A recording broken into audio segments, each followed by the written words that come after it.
Ciao à tutti, au programme de ce nouvel épisode du podcast Calcio Azzurro, nous allons faire un focus sur le projet ambitieux du promu Como, un projet que la BBC a défini comme le plus fascinant et le plus intrigant de tout le football européen. Pour m'accompagner aujourd'hui, j'ai l'immense plaisir de recevoir Tom, qui est le CM du compte Como FR sur Twitter. Salut Tom. Salut tout le monde, j'espère que tout le monde va bien, que tout le monde est posé pour écouter ce petit podcast. Donc voilà, je me présente vraiment vite fait, bien fait. Je m'appelle Tom, je suis CM du compte de Com en France depuis peu. Et puis voilà, on va essayer de vous transmettre du coup cette passion que moi personnellement j'ai pour ce club. Et puis que vous compreniez un petit peu plus le projet parce qu'il y a des grandes choses qui arrivent et j'espère que tout le monde est prêt. Ouais, et en tout cas, c'est bien pour ça qu'on fait cette émission, donc pour montrer ce que Como veut faire. Mais avant de montrer ce que Como a l'intention de faire, on va un petit peu situer déjà la ville de Como, parce que tout le monde sait que ça se passe en Lombardie. Mais Como, c'est une ville de 80 000 habitants qui, donc, au final, n'est pas une très, très grande ville. C'est une des plus petites, d'ailleurs, parmi les clubs de Serie A, qui est située à 45 kilomètres de la plus grande métropole italienne, Milan, et qui est aussi à quelques encablures de la Suisse. Como, c'est un cadre magnifique avec le lac que tout le monde connaît, ces stars qui viennent régulièrement en vacances, qui ont des villas sur place.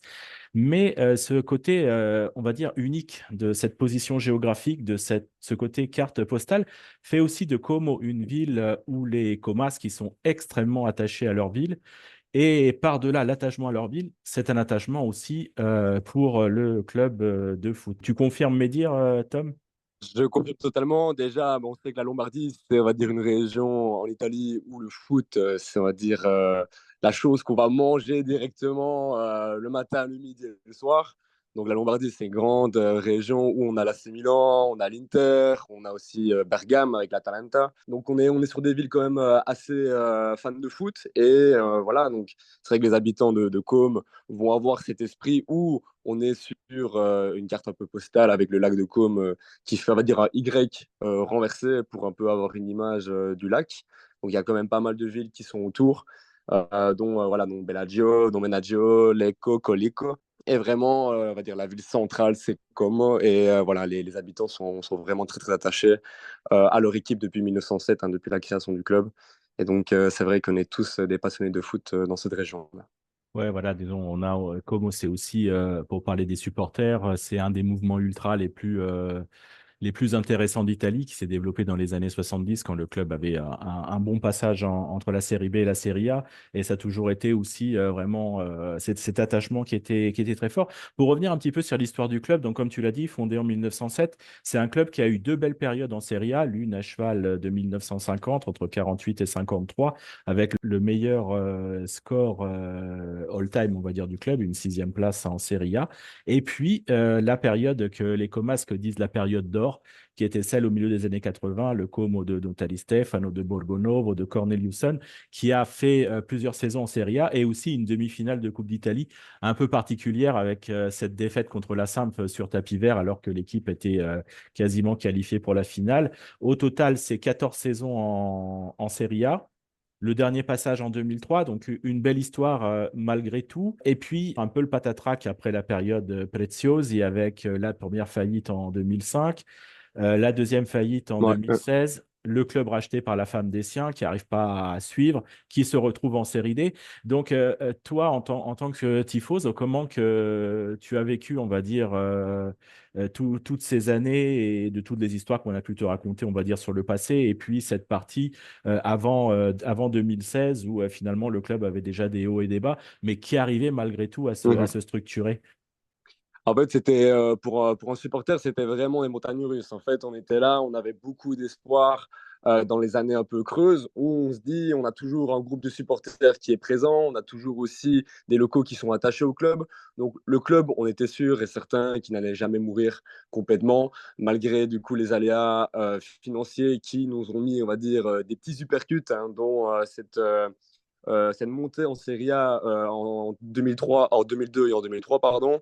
Et alors, directement, l'année qui suit, une faillite avec le président qui revend le club Du coup, c'est vraiment un groupe d'investisseurs locaux qui ont pu relancer le club avec des promotions du coup en 2008 et 2009. Donc, on avait toujours en fait ce moment de battement en fait durant des saisons et des moments où on était promu. Donc, on vacillait entre les ligues amateurs, hein, série D, puis après on monte en série C, puis série B, puis on descendait en série C.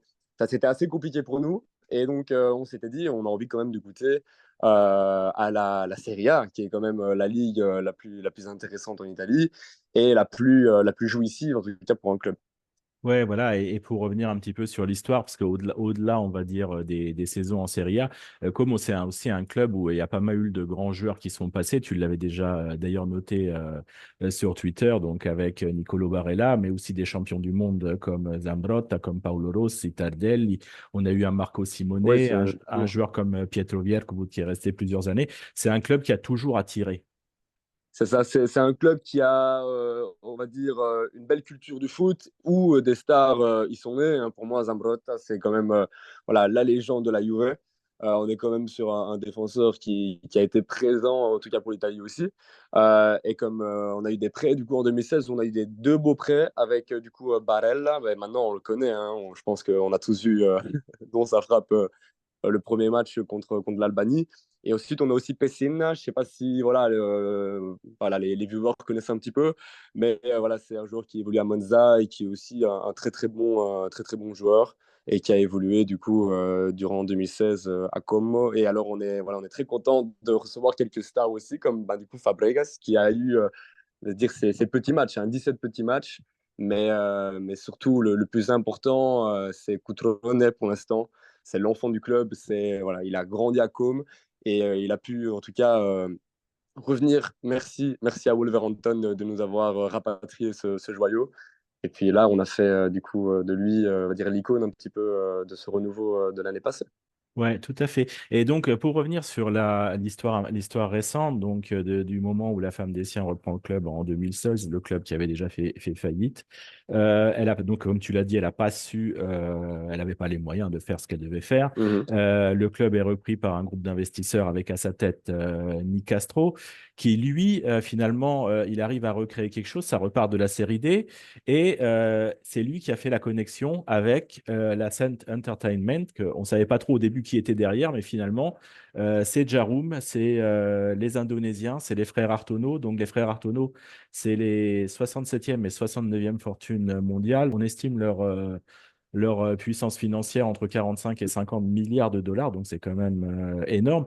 Qu'est-ce que Un ça beau t'a paquet fait? d'argent. Ouais, qu'est-ce que ça t'a fait en tant que supporter de savoir que de tels investisseurs avaient repris le club en 2019 alors qu'il était en série D encore?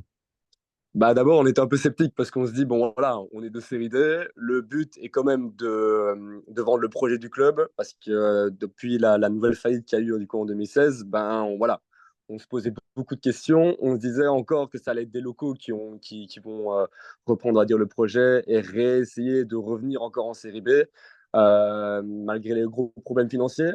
Je pense que le club de Com n'est pas non plus vendeur des premiers abords car on a un stade quand même qui est assez vétuste, hein. Malgré ce joli stade qu'on a vraiment près du lac. Voilà, il a que 13 000 places à peu près. Il est dans un état un peu pitoyable et l'histoire non plus n'est pas au rendez-vous. On n'a pas non plus gagné une Serie A, on n'a pas non plus fait des parcours très glorieux. Après, on a vraiment l'amour des supporters qui est présent et surtout, on a le cadre qui y prête. Alors, le projet, c'était vraiment de le vendre de base à un Américain. On sait que beaucoup d'Américains ont repris pas mal de clubs et on ont fait vraiment des pépites. Nous, on a voulu viser vraiment sur le projet de la ville, le projet un petit peu hollywoodien, un peu star que George Clooney a très très bien, on va dire, entamé. Les Américains n'ont pas du tout été sous le charme de Combs, ce qui est assez marrant. Et alors, on a été plutôt sur un côté un peu plus exotique, où on est parti sur l'Indonésie, comme tu l'as si bien dit, les frères Tono, 50 milliards de dollars, donc du coup de la société Cent, qui est une société britannique d'audiovisuel, avec la filiale Jarum, qui est du coup voilà, une grande société où les frères Tono ont fait voilà, business sur des cigarettes, sur l'immobilier, sur le numérique, l'e-commerce, etc. Et donc, du coup, voilà, on était un petit peu sceptique de base. On se dit, comment ça se fait que les grandes puissances mondiales au niveau indonésien s'intéressent à nous et veulent reprendre le club. Donc, on était quand même attaché fort, hein. L'Italie, c'est quand même fort attaché à sa patrie et à ses locaux.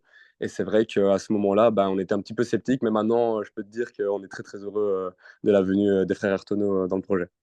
Ouais, non, non, c'est clair. Et juste pour citer je vais te citer une phrase hein, comme ça pour situer un petit peu le projet. C'était le premier COE du club qui l'avait fait. C'était Michael Gandler qui avait Ouais. dit bah, quand on est assis dans le stade, il faut pas regarder le côté désuet du stade, les tribunes qui se cassent la gueule, le siège qui est abîmé. Il faut regarder au loin, voir le lac, voir les villes là au fond.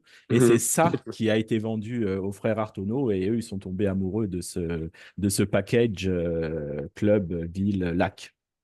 C'est ça, c'est ça. Le potentiel était énorme et je pense que franchement, un petit coup de rafraîchissement dans le club et on en voit encore les preuves aujourd'hui, c'est qu'on fait des miracles et il fallait juste la bonne personne au bon moment pour y croire. Et je pense que les frères Tono, comme tu l'as bien dit, a été séduit de la ville, a été séduit de l'âme du club et des supporters qui ont, on va dire, cette ferveur pour ce club inébranlable pour moi. Ouais, et ils ont su très bien s'entourer parce que lorsque Gandler est parti en 2021, c'est Dennis Wise qui devient donc le nouveau manager général. Ouais. Mhm. Grâce à l'ancien joueur de Chelsea, ça permet d'emmener Thierry Henry dans le capital. Et comme tu l'avais déjà anticipé, ça permet de faire venir Cesc Fabregas comme joueur. En étant joueur, mais également en partie pas propriétaire, mais tout du moins, il a pris des parts du club lui aussi comme Thierry Actionnaire, Henry. ouais, ouais, Voilà, totalement. il est actionnaire. Et même si son passage de joueur n'a pas été exceptionnel sur sa saison, ensuite, voilà, il est arrivé, on en parlera un petit peu plus tard, parce que c'est un petit peu particulier la façon dont il prend le club la saison passée, mais il s'investit, on va dire, à long terme. Et c'est là, on va dire, la force, je trouve, moi, de ces propriétaires indonésiens qui mettent des hommes qui sont là pour s'investir sur le long terme. C'est ça, c'est vraiment en fait une pièce centrale en fait du projet qui a été appliquée. On savait que Fabregas a signé du coup pour 2 ans du coup pendant l'été 2022. Mais on savait qu'il allait pas rester 2 ans. C'était juste vraiment une prémisse pour ensuite lancer le projet à long terme de Fabregas. Le but c'était vraiment de le faire venir. Ensuite, ça a été du coup de le mettre à un positionnement d'actionnaire, comme Thierry Henry qui a été aussi ramené grâce encore à Fabregas. En fait, Fabregas c'était vraiment l'entremetteur entre Como et le monde extérieur. Formé à la Masia, voilà, il a quand même aussi des bases tactiques qui ont pu faire évoluer le projet. Mais c'est vrai que oui, Fabregas, pour moi, était la chose qui me manquait pour faire, on va dire, redynamiser tout le mercato, en tout cas du club, et tout le côté tactique aussi. Ouais, donc et à côté de Fabregas qui est monté en puissance et qui est devenu l'homme fort d'un point de vue footballistique, on a un autre monsieur, c'est Suwardzo, qui lui en fait est un homme de confiance d'Ertono et qui lui fait Mhm. tout le travail, on va dire, sur l'extra sportif. Et là aussi, ce qui est assez sympa dans le projet et qu'on voit qu'il y a quand même une volonté de s'investir sur le long terme, on va dire, ils n'arrivent pas, ils n'ont pas investi 2-3 milliards tout de suite dans le club. C'est une montée en puissance progressive, l'achat d'un centre d'entraînement pour 3 millions, le développement du merchandising. Il n'y avait que 100 000 euros de merchandising en 2018. On est à 4 millions en 2023. Des idées pour développer la marque un petit peu dans tous les sens. Une volonté de faire de la bière, de le développer. Il y a même des sacs chez Harrods à Londres, des sacs marqués Como. Donc, c'est quand même quelque chose d'assez Ouais, particulier. ouais. Et à côté de ça, il y a aussi un engagement social dans la ville, une volonté de faire vivre le foot aussi de donner une expérience aux touristes étrangers. Et il y a un chiffre qui est quand même, qui moi m'a surpris. La saison passée en Série B, il y a quasiment une personne sur cinq qui achetait un billet pour aller voir un match de com qui n'était pas italien. Donc c'est quand même un potentiel énorme D'accord, ok. et ils y travaillent vraiment de façon très, très intéressante. Donc vraiment, le but de Com, ça a été vraiment de créer une marque en fait autour du club. C'est un peu comme Venise a fait il y a quelques années en fait sur vendre vraiment le projet artistique, le projet vraiment de créer une marque autour du club. Et c'est vraiment de le faire expandre un petit peu partout en Italie et partout aussi en Europe et partout dans le monde. Quand on sait qu'on a des puissances comme les frères Artono, le club est très très connu hein, en Indonésie, dont des joueurs indonésiens qui viennent faire leur centre de formation directement à Com. On a aussi voilà, une possibilité de mettre un ticket, on va dire, pour quand c'est la fête des mères, par exemple, des choses comme ça, ou quand un enfant naît, on a une place gratuite. Enfin, il y a vraiment un projet culturel et un projet de, pas nécessairement parler que de football, mais de parler en fait un petit peu de tout le côté extra footballistique et de vendre en fait la ville de Côme plutôt que le club nécessairement. Ouais, l'un va avec l'autre en quelque sorte, quoi. Ville, foot, il part du principe qu'il y a un package. Et d'ailleurs, Suarzo alors, il a dit deux choses. Une qui, moi, m'a un petit peu fait peur et une autre, en fait, qui, je la trouve plus sympa. Celle qui m'a fait peur, c'est qu'il a dit je veux que Como soit un petit peu comme le projet Disney. Donc, alors, quand on pense à ça, vu comme ça de l'extérieur, ça fait un peu peur parce qu'on se Ça dit, peut bon, faire peur, on ouais. va aller vers un foot business complètement poussé à l'extrême avec, il manquerait plus que les pom-pom girls et les feux d'artifice à chaque match.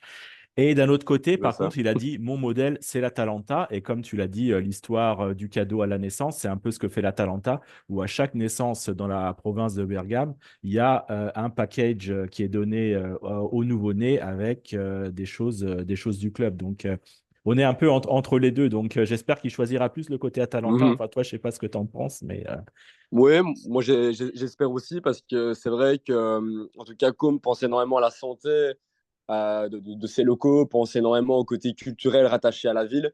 Par exemple, enfin aussi une petite anecdote, mais tout ce qu'on voit en fait dans le loco de Com, c'est le blason, c'est fort aussi les armoiries du club. Donc il y a vraiment toute une histoire en fait par rapport à ce logo et par rapport aux vagues aussi du lac et par rapport aux armoiries du club. En fait, on a vraiment ce côté culturel qui est très très attaché. Et on aimerait en fait mélanger le côté business et un petit peu extra football avec du coup ces packages et de l'argent dépensé pour plein de choses un petit peu marketing et garder quand même une identité au club par rapport à notre passé. ouais, et donc la saison passée, donc c'est là, on va dire que tout se joue, hein. Donc depuis 2019, le club donc est remonté série D, série C. Ils ont C'est ça. retrouvé la série B. Et en début de saison dernière, donc le coach était Moreno Longo. On aurait pu C'est penser ça. plutôt à une idée d'un club qui. On sentait que ça voulait jouer les playoffs, mais on visait pas la montée directe tout de suite. La première partie de saison, on est dans la norme, hein. Le club est sur la zone de flottaison, cinquième, sixième. Moreno Longo gagne un match qui, moi, me semblait être décisif en termes de cohésion à Ascoli. Et là, boum, Ouais, patatrac, totalement. il est viré. Et Fabregas, qui entraînait la Primavera, est appelé pendant un mois, du coup, parce qu'il y a des histoires de licence, il ne pouvait pas faire plus d'un mois C'est sans ça. le patentino, comme on dit en Italie. Ouais, ouais. Et il arrive avec, du coup, après, c'est Roberts qui vient à l'épauler. Mais donc, est-ce que toi, tu as été, comme je l'ai été moi, surpris de ce changement alors qu'on pouvait penser que Long était en train de monter l'équipe vers le haut? Totalement. Je pensais que ça allait un petit peu les freiner parce qu'on était sur une bonne dynamique. On était, je pense, à la sixième place et on jouait clairement les playoffs. Notre but, c'était pas nécessairement de monter, être premier ou deuxième. Enfin, on s'y attendait pas en fait qu'on soit deuxième, bah, tant mieux. Hein, mais on voulait vraiment jouer les playoffs et essayer d'accrocher, allez, une très bonne place, mais peut-être attendre une à deux saisons pour aller en série A parce que bah, nous, on vient de série B de promotion en 2021-2022.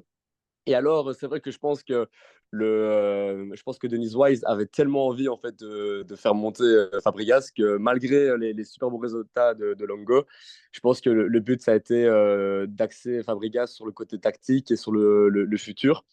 Et comme tu l'as si bien dit, il a eu des problèmes du coup avec les diplômes. Donc, il a fait que de mi-novembre jusqu'à mi-décembre, il me semble. Et alors, ça a été Roberts qui a fait des miracles avec Crystal Palace et l'équipe des Pays de Galles durant leur prime, hein, en 2015, il me semble 2019. Il a vraiment amené une nouvelle génération de joueurs et il a un très très bon côté tactique aussi. Et alors, c'est vrai que on attendait à Fabregas de rester un peu plus longtemps. Et du coup, bah, on le verra l'année prochaine vraiment officiellement positionné comme entraîneur principal. Mais c'est vrai que ça a été un petit peu mitigé au niveau de Longo. Moi, je l'aurais bien vu au moins rester jusqu'à la fin de saison, laisser Fabregas à la Primavera avec les U19 et ensuite essayer de voir, de monter. Mais la saison prochaine, je n'aurais pas en tout cas arrêté directement la saison à demi-teinte comme ça. C'était un pari risqué. Après, il est passé. Donc, mais je pense que en tout cas, l'entraîneur Roberts a en tout cas très très bien fait son boulot. Ouais, voilà, c'est ça. Oui, c'est vrai que c'était risqué. Alors après, malgré tout, le club a donné quand même un petit peu les moyens de ses ambitions au duo Robert Fabregas parce que faire venir au mois de janvier Strefetz et Goldanig en série B, c'est pas donné à tout le monde. Et Mhm. il faut quand même admettre que le duo Roberts Fabregas a vraiment fait du bon boulot. Une équipe fiable, coriace, sûre d'elle, pragmatique lorsqu'il fallait être pragmatique. Dans cette équipe, donc, il y a quelques protagonistes, hein. Tu l'as commencé à le citer tout à l'heure, Patrick Cutrone, et donc qui s'est complètement relancé chez lui. Hein. Cutrone, et donc, il est originaire d'un petit village, Colverde, qui est vraiment juste à côté de Como. C'est le club de sa ville. C'était un luxe d'avoir un Mhm. Cutrone en série B. Il a fait, lui, l'effort de descendre alors qu'il sortait de deux saisons pas faciles entre la Fiorentina et Wolverhampton. Et à côté de Cutrone, tu as aussi des joueurs emblématiques comme le capitaine Bellomo. Et moi, un joueur que j'adore, et j'adore ce genre d'histoire, hein, je parle d'Alessandro Gabrielloni qui était là en série D et qui là maintenant va être dans le Ouais, groupe ouais, ouais, en complètement. série A. C'est quand même c'est énorme enfin d'avoir ces joueurs là qui restent et qui vont donc du coup transmettre un petit peu aux nouvel arrivants. On en parlera du mercato, mais des nouvel arrivants qui viennent pour la plupart de l'étranger. Mais là, eux, ils vont quand même pouvoir leur dire, les gars, vous arrivez à Como, Como, c'est ça. C'est ça, c'est ça. C'est, je pense, des joueurs qui sont restés coûte que coûte dans le club, même quand ça allait pas trop, et qui ont pu voir l'évolution aussi de l'équipe. On pense à vraiment des joueurs expérimentés, des joueurs qui sont là depuis aussi un moment. Et moi, ça me fait plaisir en fait d'avoir des cadres qui restent. On pourrait croire que du coup, on aurait une toute nouvelle équipe pour le prochain mercato et pour la prochaine saison en Serie A.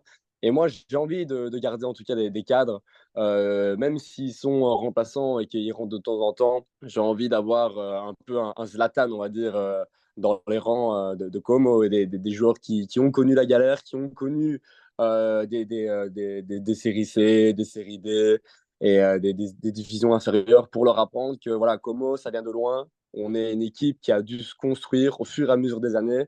Et alors, malgré qu'on arrive à un bon moment pour les joueurs qui vont arriver prochainement, on arrive dans un bon moment où ça monte en Serie A, et ben, ne pas oublier, l'objectif, c'est voilà, de se battre coûte que coûte, comme eux l'ont fait durant les années précédentes. Ouais, non, non, c'est hyper important d'avoir cette base, ce noyau dur du club, qu'il soit italien ou étranger, mais des joueurs qui ont Mhm, totalement. connu la galère avec le club et qui savent de quoi on parle.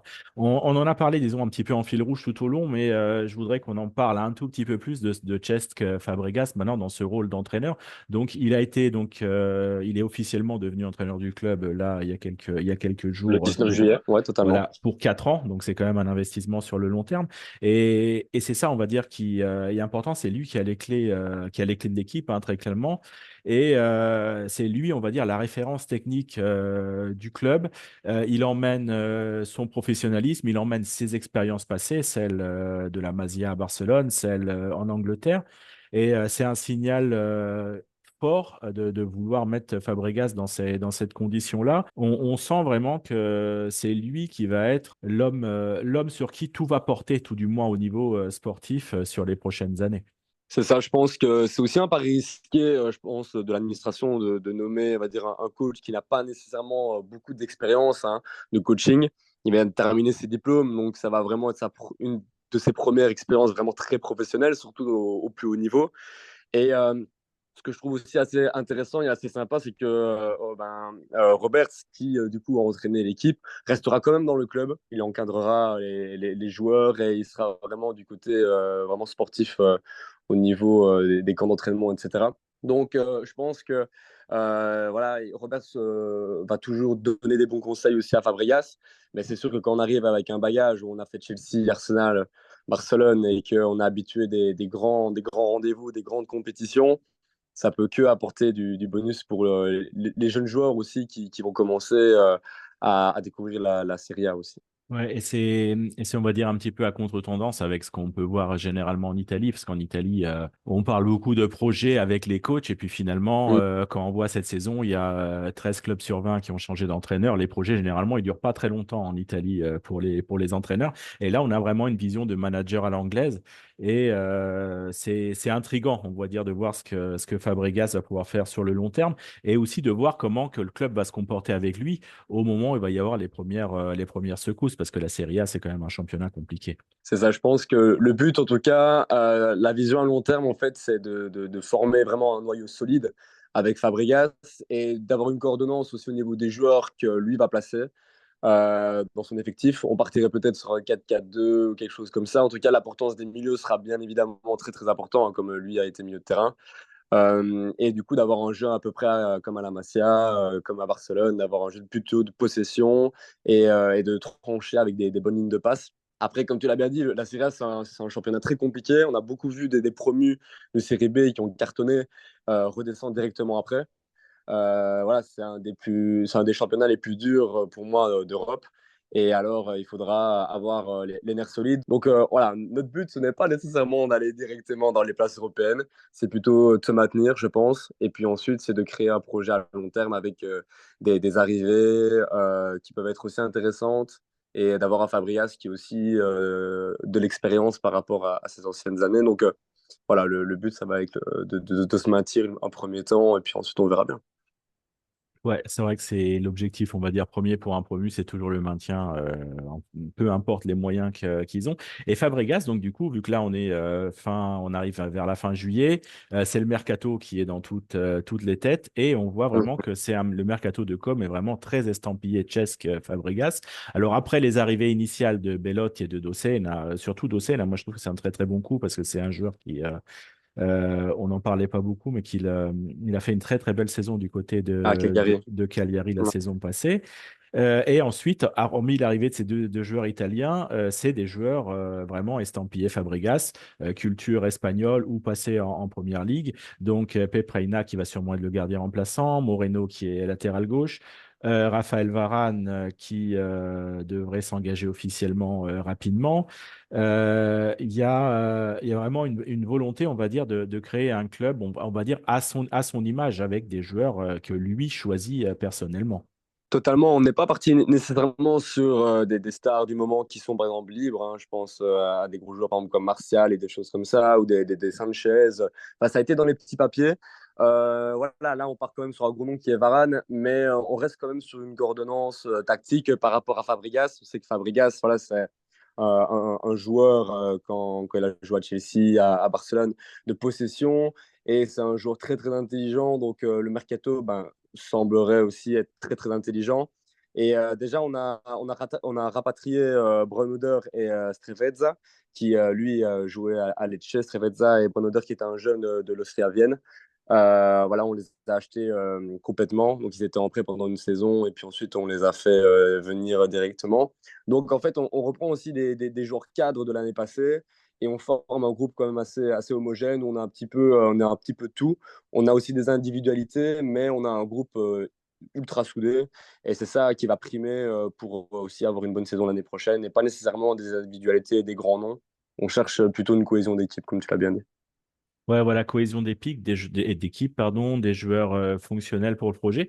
Et il y a un aspect sur lequel où tous ces joueurs, ils ont quand même un point commun. C'est pas anodin de faire venir un Pep Reina comme gardien remplaçant à 41 ans. C'est le mental. C'est ça, c'est l'expérience, je pense aussi, hein, Reina qui a connu Naples, donc qui connaît aussi déjà la Serie A, qui a fait énormément de saisons en Espagne. On a Moreno qui est un cadre de Villarreal. On a vraiment des joueurs qui sont expérimentés et qui sont venus aussi coacher les plus jeunes. Je pense à Bruno Dor aussi directement. C'est vrai que lui, c'est vraiment notre petit chouchou, notre petite pépite qui nous a fait vraiment beaucoup de bien l'année passée. Mais c'est vrai que voilà, beaucoup d'expérience pour une saison enfin, toute nouvelle, hein, après 21 ans de série B et de série C et de série D aussi, hein. Donc on est vraiment les petits poussets et voilà, on souhaite avoir des joueurs qui connaissent les grands rendez-vous, qui connaissent aussi les grands championnats et aussi qui sont voilà, espagnols, hein. Donc on sait que Jess Fabregas a eu des progrès miraculeux en italien. Mais c'est vrai que voilà, ça reste quand même un espagnol et donc de faire venir des personnes qui sont de la même nationalité que lui, bah, c'est vrai que ça peut être facile aussi, ça peut être même plus facile qu'un autre entraîneur. Et du coup, je pense que le mercato de com ne va pas s'arrêter là. Il y a encore pas mal de postes il voudrait prendre. Tu as des noms, toi, de ton côté, qui circulent, qui pourraient sortir dans les prochains jours, aux prochaines semaines? Totalement, totalement. Moi, je pense énormément à Arthur Melo, qui a été annoncé par plusieurs journalistes, hein, Di Marzio, Fabrizio Romano, donc c'est quand même des valeurs sûres. Donc voilà, ce Melo qui est passé par la Juve, enfin, qui est toujours à la Juve, mais là, il y a un peu un parcours en dents de scie. Là, qui a fait une très très bonne saison avec la Fio. Donc moi, je le vois bien vraiment dans le projet du club. Je vois bien aussi à Florenzi, on parlait de joueurs d'expérience, joueurs qui connaissent très très bien aussi la Serie A. Moi, je vois bien aussi à Florenzi à la place de Lovine, parce que Lovine, c'est très très bon, hein. L'année passée, c'était très très sympa. Mais je pense que là, on passe quand même un cap supérieur et il faut des joueurs expérimentés, comme tu l'as si bien dit. Après, voilà, on a Paul Lopez qui serait le plus chaud pour l'instant. Paul Lopez en tant que gardien. C'est vrai que Samper lui passe du côté de Pise. Il n'était pas dans le groupe contre Las Palmas. Je le vois voilà, partir malheureusement. Il a fait une très très bonne saison avec nous. Je le vois partir à Pise parce que je pense que voilà, il a encore un petit peu de taf à faire au niveau de l'expérience. Voilà, moi j'attends un ou deux petits jeunes quand même qui puissent. Ali Jassim, qui est la cause, on va dire, la cause de mon succès. Et c'est pour ça que je suis monté assez vite. C'est parce que voilà, on a eu un groupe d'Irakiens. Et je remercie énormément les Irakiens parce que je parle beaucoup avec Irak France, qui tient le compte de l'actualité de l'Irak. Et voilà, c'est vrai que quand Ali Jassim, donc un jeune joueur irakien, à ce qui paraît, c'est vraiment la future pépite de la nationalité de l'Irak. On est sur vraiment un joyau qu'il faudra polir. Et c'est vrai que j'ai eu une masse d'Irakiens qui m'ont énormément donné de la force parce que j'étais un des seuls, on va dire, à le mettre en avant. Et c'est là où tout a démarré. Et c'est là où je suis passé voilà, de 200 ou 300 abonnés à 5 millénaires. Et puis voilà, et je pense que lui, ça pourra vraiment devenir un grand joueur. Moi, j'ai regardé énormément de vidéos de lui, j'ai énormément parlé avec des personnes qui l'ont vu en vrai jouer, en séance d'entraînement. Là, pour l'instant, il est en train de se faire les JO. Donc c'est un joueur d'avenir et moi j'ai vraiment hâte je pense que concrètement il va rejoindre. Après c'est vrai que les avis sont partagés. Ouais, non, mais en tout cas, ce serait bien. J'ai vu quelques highlights, hein. J'ai pas plus approfondi, mais j'ai vu des highlights sur lui. En effet, on sent qu'il y a pas mal de talent. Et du coup, voilà, tu l'as dit. Donc, ce mercato, on va dire, qui est basé sur l'expérience. Alors, il y a eu une critique que j'ai lue. C'est d'un éditorialiste, je crois qu'il est dans la presse locale, qui a dit, mais Ok. plutôt que d'investir de l'argent sur des joueurs ancien, Reina 41 ans, Varane qui est souvent blessé, un Belotti qui marque plus. Pourquoi ne pas directement être allé sur des jeunes à fort potentiel de 22, 23 ans et devenir sur ce style de mercato-là, un style à l'Atalanta au final, quoi. Je pense que on l'a bien vu quand on a des tout nouveaux projets et qu'on insiste sur des jeunes pépites, des jeunes joueurs qui n'ont pas assez d'expérience. Bah, le problème c'est que ça peut aller comme l'Atalanta ou ça peut casser. Et je pense que concrètement d'avoir beaucoup d'expérience dans le club pour avoir vraiment cette vision à long terme comme ça a été avec Fabregas. Donc voilà, on savait qu'il était en fin de cycle, on savait qu'il était en fin de carrière. On a investi sur un joueur un petit peu vieillissant. Et au final, voilà, on voit qu'il a fait des miracles avec Côme, avec ses relations, etc. Donc je pense concrètement que surtout, ils arrivent libres. Ils arrivent libres, donc du coup, on n'a pas non plus ce montant mis pour l'achat de ce joueur avec le club. Mais voilà, on a bien évidemment le salaire, hein, c'est toujours aussi important. Mais c'est des joueurs qui vont donner de l'expérience, on va dire, aux jeunes joueurs. Et moi, je préfère en fait aller sur ce point-là. C'est vrai que les avis seront partagés sûrement. Mais pour moi, l'expérience prime, surtout dans un championnat où on a quand même des belles pointures. La Serie A, c'est quand même assez compliqué. Donc, il faut être préparé. Et je pense que la question du mental joue énormément, en tout cas dans ce championnat-là. Ouais, non, c'est vrai que c'est un championnat où il faut de l'expérience et les jeunes arriveront derrière. L'Atalanta, d'ailleurs, pour en parler, c'est pas une équipe qui s'est fait en 2 saisons, hein. Elle s'est faite sur 10 ans quasiment avec C'est ça. Gasperini. Donc, comme on va dire, le temps de voir venir et l'important, c'est de stabiliser l'équipe en Serie A. Alors, en parlant de ça, donc, quelles sont les ambitions à court terme? Donc, être prudent, avoir du respect. Mais malgré tout, bah, comme on le voit un petit peu venir, hein, mine de rien, et vous allez être mis d'entrée de jeu vous allez mettre les pieds dans le plat d'entrée de jeu parce que le premier C'est ça. match, c'est la Juve à Turin. Donc, vous allez être attendu malgré tout. Totalement, totalement. Et je pense qu'on est fort, fort attendu par rapport déjà au mercato où bah là, on annonce Varane, on annonce quand même, on a annoncé Bellotti, qui est aussi un attaquant quand même assez connu, en tout cas en Serie A. On arrive quand même avec des belles têtes, on arrive avec un coach qui est mondialement connu. On arrive quand même avec une équipe qui revient d'une belle saison l'année passée. On nous attend au tournant, ça c'est sûr et certain. Notre but, ça va aussi de jouer les troubles faites et de pas non plus se faire défoncer par les grandes équipes avec des 4-5-0. On espère quand même tenir tête et faire des belles surprises. Euh, mais c'est sûr que voilà, on commence dès l'entrée de jeu avec un match à Turin qui va pas être facile du tout parce que quand on voit déjà le mercato aussi de la Juve avec des Thuram, quand on voit des jeunes qui viennent d'arriver, etc. Bah, c'est vrai que Douglas Luiz, hein, comme par exemple. Enfin voilà, c'est vrai qu'on joue un des meilleurs directement, donc il ne faudra pas du tout être ridicule, mais je pense sincèrement avec un bon travail en juillet et en août, et avec une belle cohésion d'équipe, comme on a parlé aussi précédemment, bah, je pense que cette équipe de la Juve va pas avoir facile. Ouais, voilà. Ça, c'est le court terme, hein. Bon, on a eu l'expérience d'un des voisins, Monza, qui a pas très, très bien débuté sa première saison en Serie A, mais qui derrière s'est bien rattrapé. Como, c'est Ouais, peut-être même un niveau au-dessus, donc à voir. Et sur le long terme, toi, tu vois ça comment, la progression, la montée en puissance, parce que à un moment, est-ce qu'il va y avoir un plafond de verre?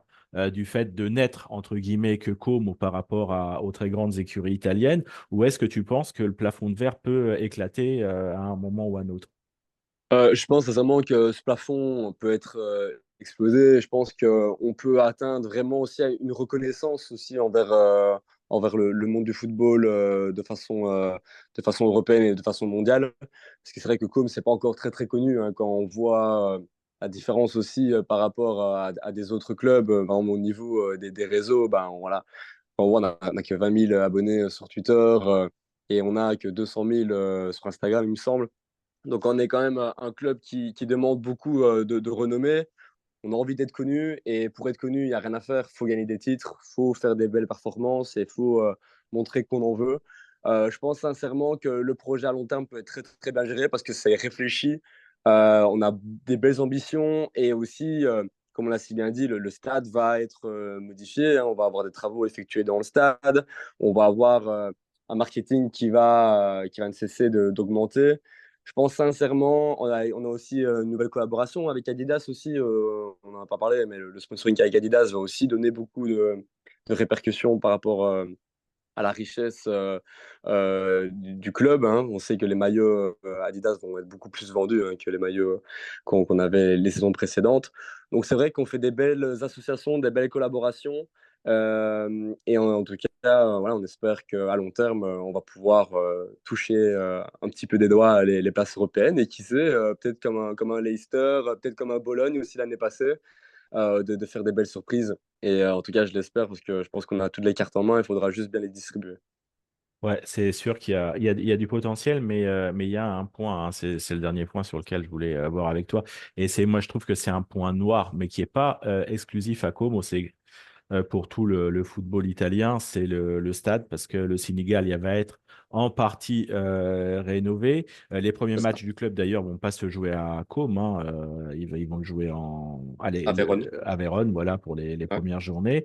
Mais l'objectif, c'est quand même de créer un nouveau stade. Et là, il y a quand même quelques inquiétudes, parce que la bureaucratie italienne pose toujours problème. La proximité du lac peut aussi poser problème.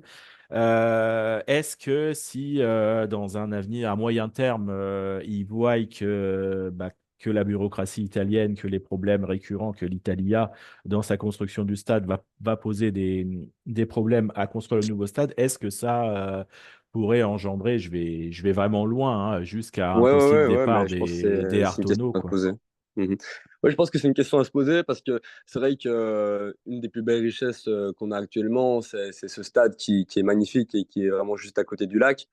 C'est vrai que de le voir dépasser complètement, même de Côme, hein, ça pourrait vraiment être un gros problème.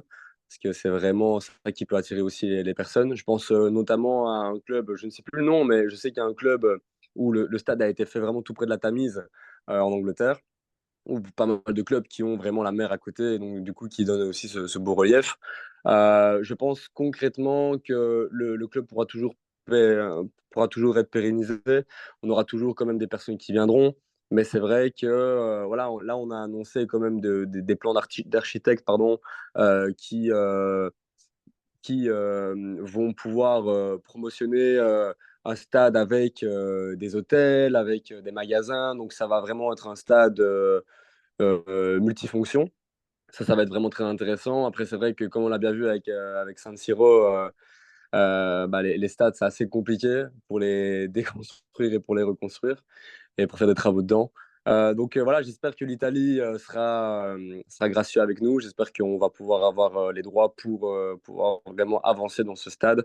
Mais en tout cas, on y croit. Donc voilà, on verra bien. Mais en tout cas, j'espère que le stade sera réglé. Enfin, le problème du stade sera réglé le plus vite possible. En tout cas, c'est ce qu'on souhaite aussi, hein, que tous les clubs italiens aient un stade fonctionnel et Como, avant tout, comme ça pourront progresser dans leur magnifique projet. Mhm, Alors, c'est sûr. j'aime bien poser, voilà, pas une question, mais on va dire un petit prono. À ton avis, vu le mercato qui est en route, vu tout ce qui se passe là actuellement, à ton avis, Como va se placer comment cette saison, à la fin de la saison? Alors, moi, personnellement, déjà, je ne les vois pas descendre. Ça, c'est sûr et certain. Mais moi, je les vois à une place quand même au milieu de tableau, à peu près vers la 10e, 8e place.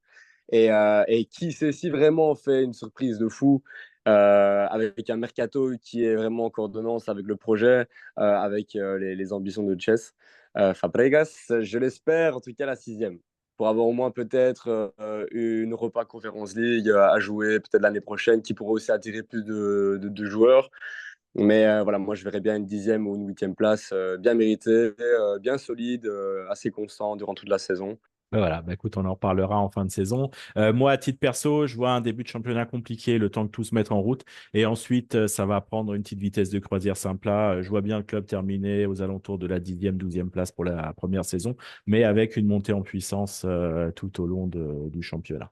Totalement. On verra ce qu'il nous dit. Mais en tout cas, Tom, je te remercie d'avoir passé ce moment avec moi. Ce fut fort intéressant. Et bah, écoute, on se reverra peut-être pour un nouvel épisode où on parlera peut-être d'une qualification Totalement. européenne de Como Totalement. ou de l'arrivée d'un joueur exceptionnel, peut-être en toute fin de mercato ou au mercato Un de petit janvier. Ronaldo vers la fin du mercato, moi, je ne dis pas Ça non. Je ne serait... Ah ben non, mais je crois que dis pas non. personne ne dirait non. Ça peut être vraiment Ah une ouais, belle non, c'est sûr. surprise C'est à sûr. voir. On ne sait jamais. On ne sait jamais, vu les moyens sont Voilà, quand même peut-être des assez, bonnes surprises totalement. voilà. Donc, je te remercie. Je remercie tout le monde de nous avoir écoutés pour cet épisode du podcast Calcio Azzurro et je vous dis à très bientôt pour de nouvelles aventures. Ciao à tutti. Ciao, ciao. Merci beaucoup.